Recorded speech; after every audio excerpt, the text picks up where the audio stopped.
Assalamualaikum warahmatullahi wabarakatuh. Kita masih bertemu kembali. Alhamdulillah semua dalam keadaan sehat dan kita bisa lanjutkan pembelajaran kita untuk mengenal cara membidik kuda. Salah satunya adalah kita mengenal berbagai kondisi struktur kuda. Jadi kita mari melanjutkan materi dari video sebelumnya, yaitu tentang struktur kaki kuda. Namun kali ini kita fokus pada mengenal struktur kaki dari arah samping dan belakang. Ya, kita masih membicarakan cara menilai struktur kaki depan. Namun kali ini dari arah samping.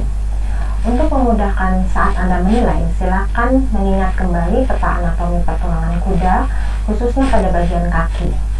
Struktur kaki depan yang baik adalah bila panjang pasterna kaki depan adalah sedang, ya, artinya tidak terlalu pendek, tidak terlalu panjang.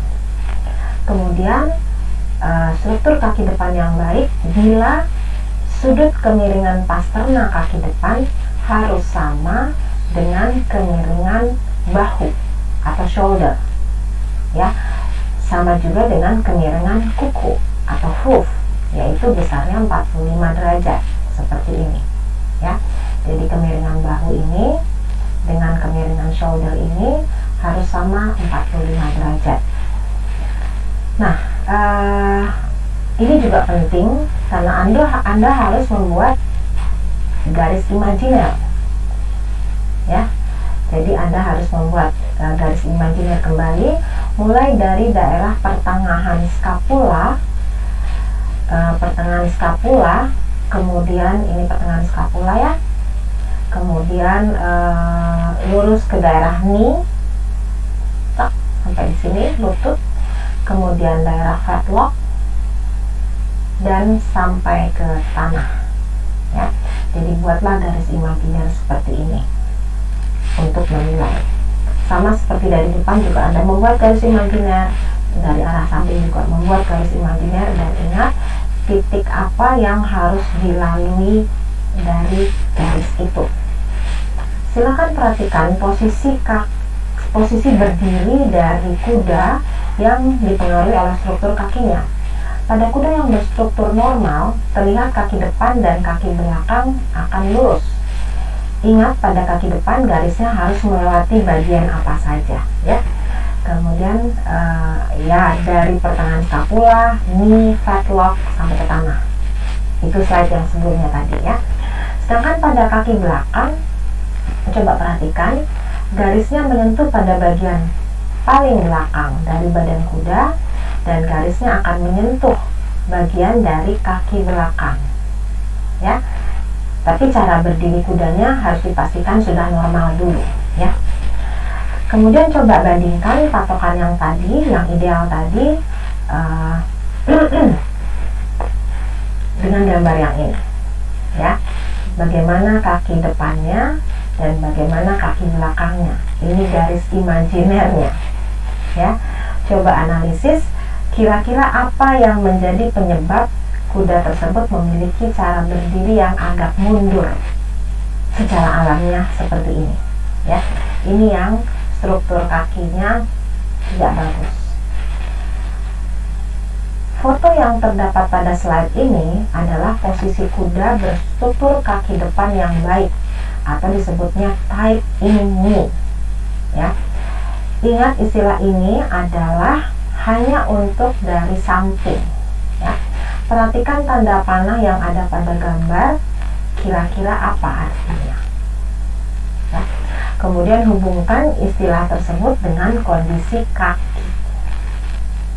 Kemudian pastikan garis imajiner itu berada di belakang, seperti ini, ya. Ini di tengah, ini juga agak di belakang sedikit, tidak apa-apa, tapi intinya harus agak ini agak terlalu di belakang, ya. Sedangkan yang tepat itu yang seperti ini, ya. Jadi lihat, ini dengan ini sama. Ini yang kurang bagus karena dia garis imajinernya agak di belakang. Ya, baik. Setelah Anda fasih menilai kondisi struktur kaki depan kuda yang baik dari arah samping, sekarang kita mulai mengenal kesalahan strukturnya. Bentuk kesalahan struktur yang terlihat pada gambar itu diberi nama over at the knee atau buck knee. Sudah pernah dengar ya, buck knee video yang sebelumnya. Artinya bagian knee itu agak menonjol ke depan seperti ini. Ini gambarannya seperti ini ya, seperti ini ya, agak menonjol ke depan. Ini namanya over at the knee, over at the knee atau buck knee. Jadi kesalahan strukturnya terjadi dimulai pada kondisi knee, sehingga posisi canonnya juga kadangkala tertarik agak ke belakang. Ini daerah canonnya, jadi sudah tidak lurus lagi juga. Harusnya ini kan agak di sini ya garisnya ya, tapi ini karena knee-nya agak maju, canonnya terpaksa agak mundur gitu ya. Nah, pada kondisi ini ada dua area yang mengalami rasa nyeri karena tertarik perototannya, yaitu daerah knee bagian depan. Di daerah sini dia merasa nyeri, dan di area belakang knee hingga ke canon sampai sini. Ini daerah canon ya, daerah knee sampai ke canon dia merasa nyeri, kudanya merasa tertarik perototannya.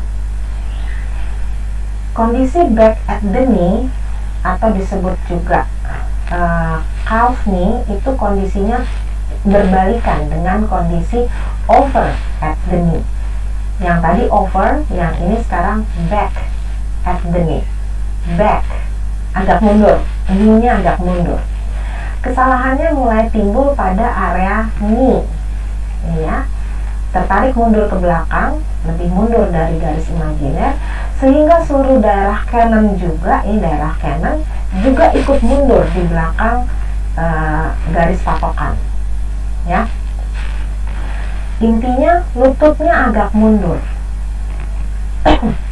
Jadi daerah yang terasa sakit atau sering meradang adalah bagian knee ya. Jadi dihafal, kalau back itu berarti lututnya agak mundur, kalau over itu agak menonjol lututnya ya.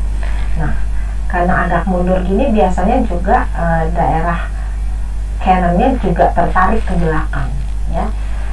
Ada yang masih dalam posisi lurus, ada juga lebih melengkung lagi ya. Tapi itu intinya kalau knee-nya sudah di belakang garis imajiner, itu disebut sudah termasuk dalam kesalahan struktur. Istilahnya nama kondisinya back at the knee atau calf knee. Sekarang perhatikan gambar untuk posisi cut out under the knee dan open the knee. Apa kira-kira yang Anda bisa simpulkan dari keadaan tersebut? Intinya, kedua keadaan ini termasuk kesalahan struktural kaki depan yang dilihat dari samping. Ya. Jadi tolong ini menjadi pembahasan Anda di rumah, menjadi PR. Silakan tulis analisis Anda, kesalahan apa yang tidak sesuai dengan kondisi normal menjadi kesalahan struktural pada kondisi cut out under the knee dan open the knee ya. Tolong pembahasan Anda tulis dengan lengkap, kemudian dilaporkan melalui sekolah ya. Selanjutnya adalah kita menilai struktur kaki belakang, tapi dinilai dari arah samping ya. Oke. Sekarang kaki belakang tapi kita lihat dari samping. Ini adalah posisi yang baik, dan yang baik itu ada sudut di daerah hock ya. Di daerah hock, masih ingat mana yang disebut daerah hock?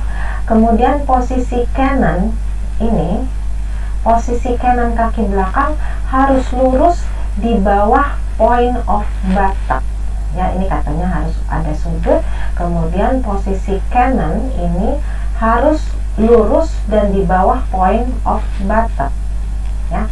yang mana yang disebut point of buttock ya. Jadi posisi cannon kaki belakang lurus di bawah point of buttock ya. Patokan terakhir adalah panjang pasternak dari kaki belakang harus sedang, sama dengan persyaratan pada pasternak kaki depan, harus sedang ya. Tidak boleh terlalu melandai, tidak boleh terlalu tegak, dan memiliki besaran sudut yang sama dengan sudut kuku. Jadi ini sudut kuku, ini sudut yang di atas, sudut pastern, itu sama kira-kira besaran sudutnya ya. Meskipun kaki belakang bisa jadi cenderung agak landai dibandingkan kaki depan. Nah, setelah mengetahui patokan struktur kaki belakang yang baik melalui penilaian dari samping, sekarang kita coba pelajari struktur yang salah. Kesalahan struktur apa saja yang mungkin terjadi pada kaki belakang. Kita lihat sekarang bila daerah hock, kalau hock pasti kaki belakang ya, karena tidak ada hock di daerah kaki depan. Bila daerah hock itu agak menonjol ke belakang ya, seperti ini ada bagian yang menonjol. Jadi kaki belakang mulai dari daerah hock, ini namanya sickle hock ya. Jadi kaki belakang mulai dari daerah hock, cannon, fetlock tidak berdiri pada satu garis lurus. Kondisi ini disebut sickle hock ya. Hock, cannon sampai ke fetlock itu miring ya, harusnya lurus ya. Kemudian bila dari hock, cannon sampai fetlock itu semua ada di belakang garis imajiner ya, di belakang garis patokan. Kondisi ini disebut cam out ya. Jadi kalau mundur sekali disebut cam out, kalau ini mundurnya sedikit terus yang lainnya maju disebut sickle hock ya. Jadi banyak Anda mengenal sekarang nama-nama, istilah-istilah, jangan sampai tertukar, dipahami dan dihafalkan ya. Ada juga kesalahan struktur kaki belakang yang disebut dengan, baik ini miringnya begini ya, disebut heel leg too straight atau stand under ya. Nanti dulu. Oke, kita lewati sini. Nah, ini heel leg too straight dan stand under ya. Ini coba bandingkan kondisi ini dengan struktur ideal yang ada pada slide sebelumnya ya. Bisakah Anda temukan di mana letak kesalahan strukturnya ya? Kalau maaf saya balikkan kembali, kalau yang tadi sickle hock seperti ini, kalau came out seperti ini ya. Kemudian kalau heel leg too straight, heel leg kaki belakang too straight, terlalu tegak gitu ya. Kemudian stand under. Apa bedanya stand under dengan, maaf saya kembalikan, sickle hock? Agak mirip ya, miring-miring juga. Nah, silakan Anda temukan letak kesalahan strukturnya, kemudian berikan deskripsinya, dan ini juga menjadi pekerjaan rumah Anda ya. Sekarang ada juga kesalahan struktur yang lain untuk kaki belakang yang namanya post leg. Kembali coba bandingkan dengan posisi struktur yang ideal. Apa bedanya? Apa bedanya? Nampaknya baik-baik saja ya. Dari bagian ini lurus sampai ke bawah, nampaknya kok lurus. Ternyata pada struktur yang ideal itu garis yang merah yang menyentuh bagian belakang batak juga harusnya menyentuh bagian belakang cannon. Nah, atau dengan istilah posisi kanan kaki belakang itu harus lurus di bawah point of buttock. Tadi disampaikan begitu ya. Posisi cannon ini harus lurus di bawah kaki, di bawah point of buttock. Nah, ini ternyata lurusnya dengan hal lain ya. Ya. pada posisi post leg ada jarak antara garis bawah point of buttock dengan garis belakang cannon. Nah, ini ada jarak. Ini disebut post leg. Sekarang kita beralih melihat kesalahan struktur dan atau mempelajari dulu, baru kita lihat kesalahannya. Kita pelajari kaki depan dari arah kita beralih menilai dari arah belakang. Nah, belakang dulu ya. Nah, seperti kita waktu menilai kaki depan, yaitu yang dinilai adalah jarak antar kaki belakang yang harus cukup lebar. Waktu kaki depan juga gitu ya, dilihatnya daerah bahunya. Sekarang kaki belakang juga sama, harus cukup lebar. Jadi buatlah garis imajiner seperti ini yang lurus mulai dari daerah buttock, hock, cannon bone sampai ke hoof, untuk memastikan bahwa struktur kaki belakang benar-benar lurus ya. Nah, mulai dari buttock, ini daerah buttock, kemudian hocks, kemudian cannon, dan yang terakhir adalah hoof. Satu garis lurus ya. Jangan lupa nilailah kuantitas perototannya juga ya, karena perototan ini juga bisa bervariasi antar breed. Nah, ini bagian perototannya bisa bervariasi antar breed. Masih ingat ya kita bikin kotak waktu itu ya, ada yang bagus tuh bentuknya kotak, kalau yang segitiga terbalik itu kurang bagus, katanya daerah stifle-nya agak lemah, katanya begitu ya. Itu dilihat dari samping. Sekarang kita lihat dari belakang, bagian tubuh yang ideal itu berbentuk segi empat ya. Sama prinsipnya dengan saat Anda menilai perototan bagian dari kaki belakang, tapi dari arah samping ya, yang tadi saya sebutkan yang segitiga terbalik. Yang khas di sini adalah pastikan ada sudut kemiringan pada area hock. Nah, ini ada sedikit kemiringan ya.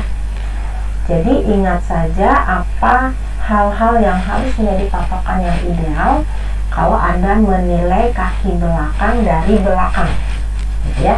Jadi kita sudah menilai kaki belakang dari samping, kaki belakang dari belakang. Sekarang ini yang idealnya. Sekarang kita lihat atau kita pelajari yang kesalahan struktural. Kesalahan struktural yang seperti terlihat pada gambar itu disebut dengan nama cow hock. Apa yang Anda lihat dari kesalahan strukturnya? Anda sudah bisa lihat apa kesalahan strukturnya. Nampaknya tidak ada masalah ya dari area buttock ini ya ke bawah. Tapi pada area hock terjadi posisi struktur yang terlalu masuk ke dalam. Akibatnya posisi cannonnya menjadi bengkok dan posisi hoofnya juga jadi miring ya, seperti ini, agak masuk ya, tuh agak masuk. Hoofnya juga jadi bengkok, posisi cannon bone-nya juga jadi bengkok, dan hoofnya juga miring ya. Ini namanya cow hock. Jangan terkeliru dengan yang tadi ada istilah cow juga ya. Nah, selanjutnya juga kita lihat yang istilahnya namanya, nah di sini daerah tertariknya ya, harus poinnya di sini perhatikan untuk menilai bahwa ini namanya cow hock. Ada istilahnya bow leg ya, sama tadi kita juga ada istilahnya bow leg ya. Kesalahannya yang mirip dengan kesalahan struktur pada cow hock, tapi sekarang posisi hocknya agak keluar. Jadi kalau tadi yang cow hock itu posisinya agak masuk, kalau yang bow leg itu posisi hocknya agak keluar, sehingga posisi kuku juga ikut agak masuk ke dalam. Jadi semacam kondisi apa tadi, two in gitu ya, pigeon tooth kalau di kaki depan ya. Ini kalau kaki belakang kukunya masuk ke dalam, namanya bow leg. Oke. Nah, Sekarang setelah lihat struktur tulangnya, kita lihat juga pasternaknya. Pasternak juga harus dinilai dengan teliti. Pada gambar ini terlihat kondisi pasternaknya ideal, sudutnya 45 ya. Jadi pasternak itu bisa dilihat dari sini, bisa dilihat dari sini ya. Ini yang namanya moderate pastern angle, 45 derajat. Tapi ada kondisi pasternak yang disebut dengan short pastern. Ada juga disebut club footed. Apa perbedaan dan persamaan dari kondisi ini? Ya, silakan, ini juga menjadi pekerjaan rumah Anda. Eksplorlah secara mandiri, tulis deskripsinya dengan lengkap sebelumnya pekerjaan rumah. Cukup banyak ya pekerjaan rumah Anda kali ini. Kondisi pasternak yang terlalu tegak merupakan kesalahan struktural yang disebut dengan stiff pastern angle atau disebut upright pastern. Ini terlalu tegak, seperti ini terlalu tegak ya. Kudanya cepat capek ya. Kondisi terbalik dengan stiff pastern angle adalah kondisi pastern yang terlalu landai atau weak pastern angle atau disebut juga dengan nama cone footed. Ini terlalu landai, tuh terlalu landai. Beda dengan yang tadi ya. Kalau ini terlalu landai, coba Anda hubungkan dengan kondisi struktur kakinya. Cannonbone-nya bagaimana? Kemudian hook-nya bagaimana? Atau ini kaki depan, jadi knee-nya bagaimana? Apakah knee-nya lurus dengan bagian shoulder? Kan itu harus lurus ya tadi ya. Nah, itu juga silakan Anda tulis deskripsinya ya. Sekarang kita perhatikan ilustrasi dari cara melangkah. Cara melangkah kuda yang memiliki struktur hoof pastern angle itu normal, seperti ini ya. Yang terlalu landai juga ada seperti ini, dan terlalu tegak juga ada seperti ini ya. Nah, kalau terlalu landai itu biasanya short ya, dibilang long to short heel pastern angle. Jadi ini jarak jangkauannya long stride, melangkahnya panjang. Kenapa? Ini efek dari terlalu landai ya, pasternaknya terlalu landai, sudutnya terlalu kecil. Sedangkan kalau sudut pasternaknya terlalu besar, itu istilahnya short to long heel pastern angle, itu short stride, artinya langkahnya pendek-pendek. Nah, ini berhubungan dengan misalnya menjadi kuda pacu, bagaimana kalau kudanya langkahnya pendek-pendek. Tapi ada juga kalau misalnya kuda harus berlari dengan kecepatan tinggi, kemudian jangkauannya terlalu panjang. Nah, jadi tolong diperhatikan bila Anda menyeleksi kuda ya, atau membibit kuda. Nah, kondisi struktur dari kaki kuda tentu berpengaruh pada cara atau gaya berjalan kuda. Jadi ada beberapa gaya berjalan kuda yang cacat yang disebut gait defect, itu akibat kesalahan struktur pada struktur splay-footed horse. Ada juga yang akibat pigeon-toed horse dan lain-lain. Jadi silakan Anda cari tahu kondisi yang salah tersebut itu gara-gara apa. Jadi cari tahu dengan kondisi yang salah tersebut akan seperti apakah gaya kuda berjalannya, gitu ya. Jadi misalnya kondisinya splay-footed horse, gaya berjalannya jadi seperti apa. Kalau kudanya pigeon-toed horse, masuk ya jarinya, itu nanti gaya berjalannya seperti apa. Dan gaya berjalan yang cacat disebut gait defect ya. Nah, sebelum kita akhiri tentang struktur kuda, kita sedikit bahas tentang istilah blemishes dan unsoundness. Nah, blemishes dan unsoundness, kedua kondisi ini juga bentuk cacat pada kuda. Tapi ingat, bukan hanya cacat pada kaki saja, tapi blemishes, unsoundness bisa pada seluruh tubuh kuda. Perbedaannya adalah blemishes adalah cacat yang mempengaruhi nilai kuda, tapi tidak berpengaruh pada fungsi. Jadi secara nilai keseluruhan kudanya ada cacatnya, tapi pada fungsinya itu tidak terpengaruh. Sedangkan kalau unsoundness itu lebih berat. Jadi cacat itu sudah mempengaruhi nilainya dan mempengaruhi fungsinya. Ya. Jadi kalau soundness itu berguna untuk tujuan tertentu, ya. Tapi kalau unsoundness itu biasanya ke arah cacat. Ya. Saya tampilkan beberapa kondisi cacat yang termasuk blemishes dan unsoundness. Silakan Anda memilah-milih mana yang termasuk blemishes, mana yang termasuk unsoundness. Ya. Jadi misalnya ada bentuk kecacatan pada kepala, palate mouth. Nah, jadi Anda sudah tahu blemishes dan unsoundness itu apa. Yang saya kembalikan ya, yang unsoundness itu lebih parah, mempengaruhi nilai, mempengaruhi fungsi.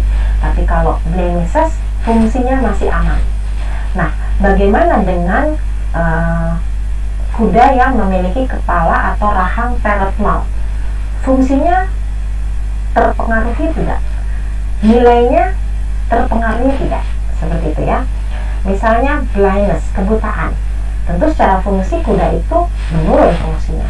Kemudian secara nilai, bila dijual atau secara penampilan, apakah baik bila kuda itu buta? Nah, kalau misalnya fungsi dan nilainya buruk, berarti dia termasuk unsoundness.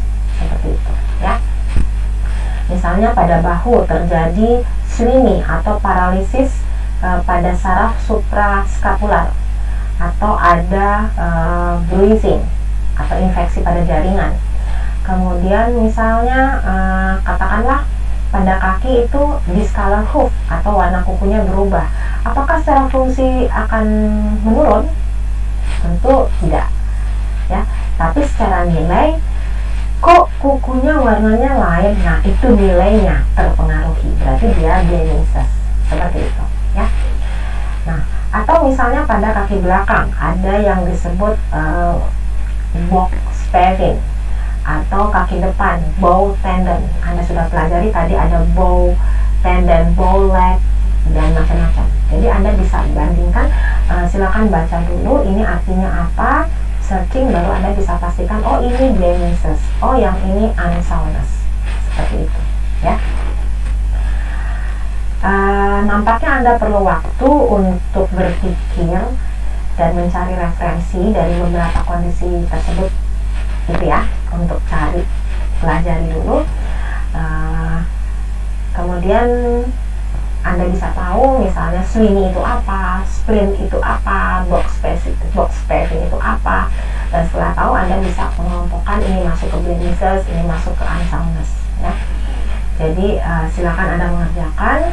Saya akhiri materi struktur kaki kali ini, dan if you fall asleep now, you will dream.